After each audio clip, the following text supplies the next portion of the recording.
कुमारा बाबा येवा सदा सस्वरूपं चिदानन्दकन्दं जगत्सम्भवस्थानसंहारहेतुं स्वभक्तेच्छया मानुषं दर्शयन्तं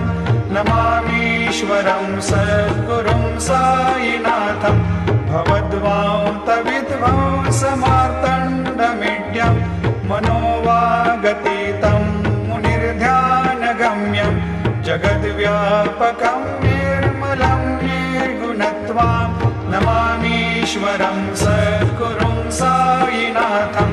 भवाम्भोधिमग्नादितानां जनानां स्वपादाश्रितानां स्वभक्तिप्रियाणां समुद्धारणार्थं